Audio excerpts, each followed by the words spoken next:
Morning students. नमस्कार, स्वागत है आपका विद्या मंदिर में। मैं सुषमा और आज का अपना टॉपिक है अव्यय। तो देखें, अव्यय की सबसे पहले अव्यय का शाब्दिक अर्थ क्या होता है। अव्यय का शाब्दिक अर्थ है अ प्लस व्यय। अ प्लस व्यय। व्यय का मतलब क्या होता है? खर्च होना। और आ का मतलब साथ में अ जुड़ गया तो क्या हो जाएगा? जो खर्च ना हो। देखें, इससे पहले मैंने आपको करवाए थे विकारी। ये शब्द दो प्रकार के होंगे, ये विकारी और अविकारी। ठीक है, विकारी में मैंने आपको करवा दिए थे, क्या क्या करवाए थे इस तरफ देखते हैं। संज्ञा, सर्वनाम, विशेषण और क्रिया। ये चारों क्या हैं? विकारी। विकारी अर्थात जिनका लिंग, वचन और काल के आधार पर रूप परिवर्तन हो जाता है। अविकारी में क्या आएंगे? अव्यय, जो 5 प्रकार के होंगे, आगे करेंगे हम।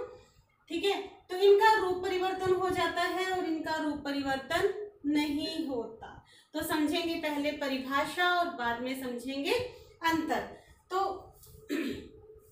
परिभाषा देखें, अव्यय का शाब्दिक अर्थ पता चल गया आपको, जो खर्च ना हो। ठीक है, इसकी परिभाषा देखें। वे शब्द जिन पर लिंग, वचन, काल,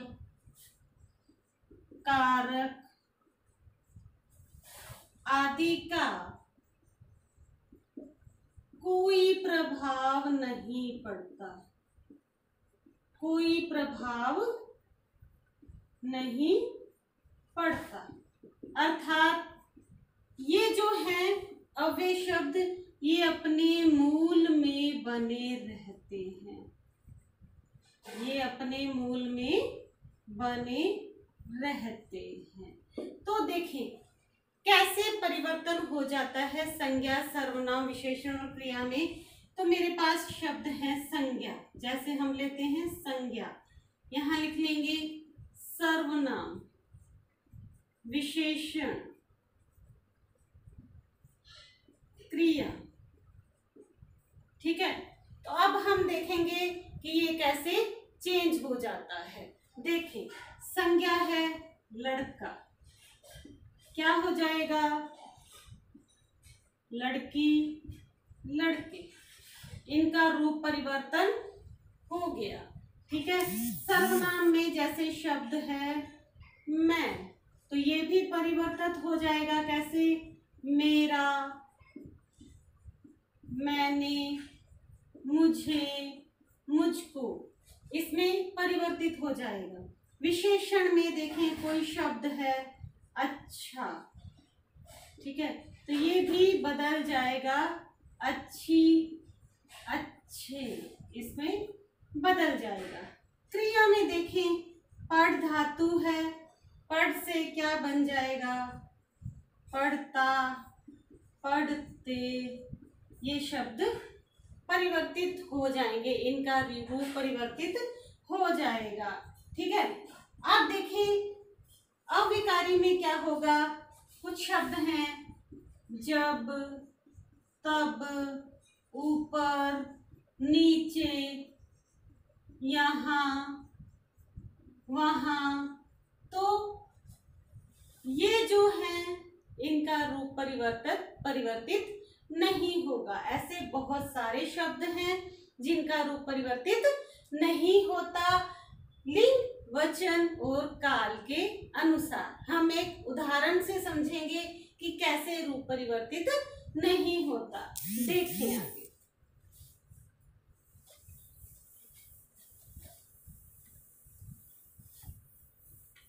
उदाहरण है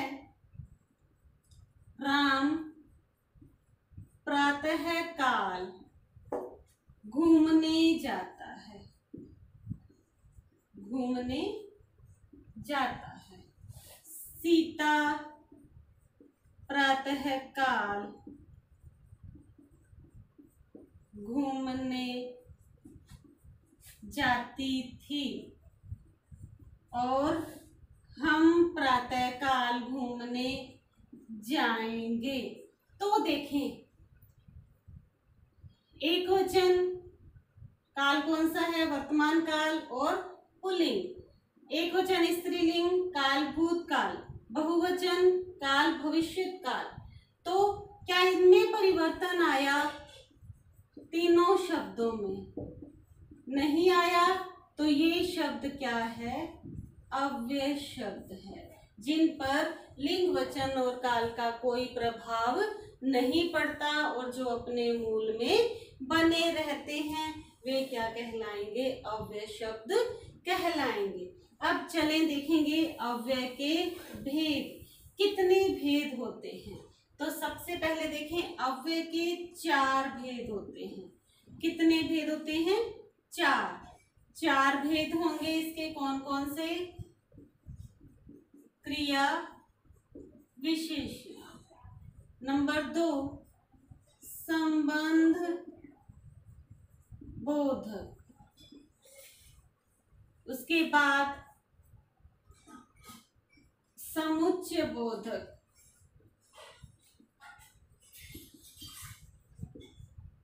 और विस्मयादि बोधक।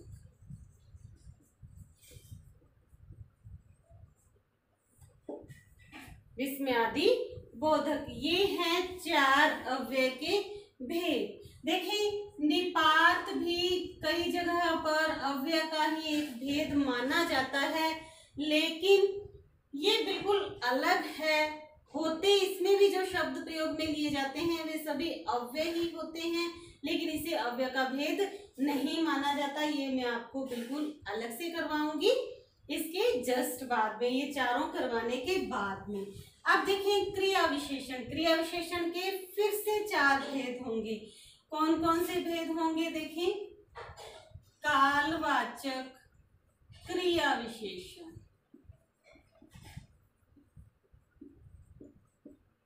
स्थानवाचक क्रिया विशेषण, और परिमाणवाचक क्रिया विशेषण, और रीतिवाचक क्रिया विशेषण। ये थोड़ा सा मुश्किल इसलिए लगता है कि पता नहीं लगता है, इतना लंबा टॉपिक है, समझ में नहीं आता, सब खोज पोछ हो जाता है।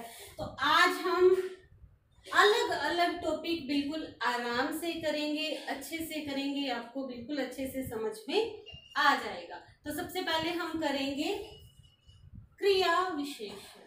क्रिया विशेषण अव्यय का पहला भेद है क्रिया विशेषण। क्रिया विशेषण के मैंने आपको 4 भेद बताए। कौन कौन से? कालवाचक, स्थानवाचक, परिमाणवाचक और रीतिवाचक। सबसे पहला भेद है कालवाचक क्रिया विशेषण। कालवाचक क्रिया विशेषण ऐसे शब्द जिनसे क्रिया के करने या होने के काल का पता चले, समय की जानकारी मिले, वो कौन से शब्द होंगे? कालवाचक क्रिया विशेषण शब्द कहलाएंगे। देखिए, जैसे मैं कल जयपुर जाऊंगा, राम अभी आया है। ठीक है, तो ये हमारे पास 2 उदाहरण हैं इसमें। और देखें, और शब्द कौन कौन से आ सकते हैं कालवाचक क्रिया विशेषण में? अभी अभी, दिन भर, आजकल, अब, सुबह, सायं, प्रातः, जब, तब, सदैव, नित्य, प्रतिदिन, लगातार, ज्यादातर, प्रतिवर्ष। ऐसे शब्द किसमें आएंगे? कालवाचक क्रिया विशेषण के अंतर्गत आएंगे। अब देखें, हमें पता कैसे चलेगा? कंफ्यूज हो जाएंगे कि कैसे ये कौन सा शब्द है, कैसे पता चलेगा कालवाचक है या स्थानवाचक है या परिमाणवाचक है। तो देखिए, क्रिया के साथ कब लगाएं? क्रिया के साथ कब लगाकर प्रश्न करें? क्रिया के साथ कब लगाकर प्रश्न करें? जो उत्तर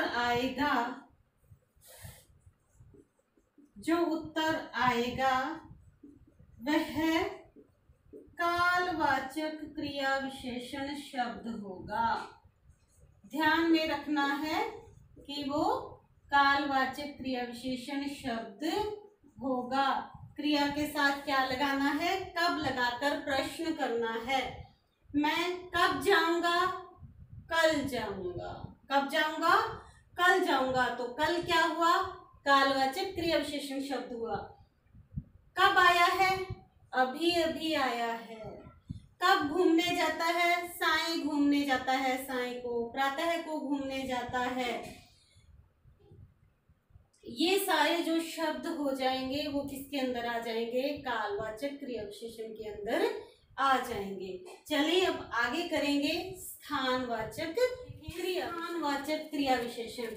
स्थानवाचक क्रिया विशेषण में होगा जो शब्द क्रिया के स्थान से संबंधित विशेषता का बोध करवाते हैं। जो शब्द क्रिया के स्थान से संबंधित शब्दों की विशेषता बताते हैं वे क्या होंगे, स्थानवाचक क्रिया विशेषण शब्द कहलाएंगे। जैसे देखें, यहाँ वहां, बाहर, भीतर, ऊपर, नीचे, इधर उधर, ये सब किसके अंतर्गत आ जाएंगे, कालवाचक स्थानवाचक क्रिया विशेषण के अंतर्गत आ जाएंगे। उदाहरण देखें, राम बाहर बैठा है, आशा है वहां सब कुशल से होंगे। और भी उदाहरण हो सकते हैं, जैसे देखिए इसमें बहुत सारे एग्जाम्पल दे रखे हैं। की ओर एग्जाम्पल है कि पूर्व की ओर मेरा विद्यालय है। कहाँ, पूर्व की ओर मेरा विद्यालय है। आशा है वहां सब कुशल होंगे। राम ऊपर बैठा है, वह नीचे खेल रही है। तो इस तरह के सभी एग्जाम्पल किसमें आ जाएंगे, स्थानवाचक क्रिया विशेषण में आ जाएंगे। अब करना क्या है, हमें क्रिया के साथ कहाँ लगाकर देखना है। उत्तर जो आएगा वह शब्द क्या होगा, कालवाचक स्थानवाचक क्रिया विशेषण शब्द कहलाएगा। आ गया समझ में। देखें, राम कहाँ बैठा है, बाहर बैठा है। आशा है वहां सब कुशल होंगे। कहाँ, वहां सब कुशल होंगे। कहाँ विद्यालय है, पूर्व की ओर विद्यालय है।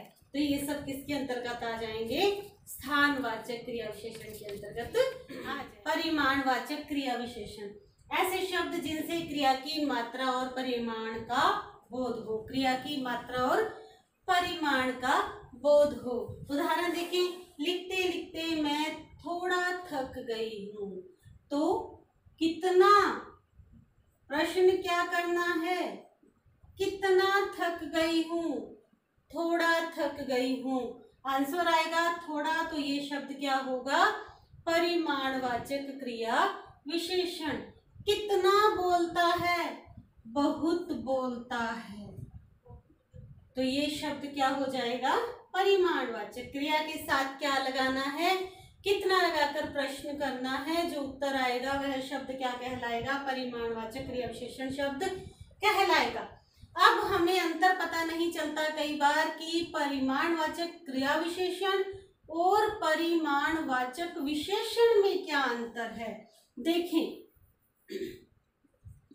परिमाणवाचक क्रिया विशेषण और परिमाणवाचक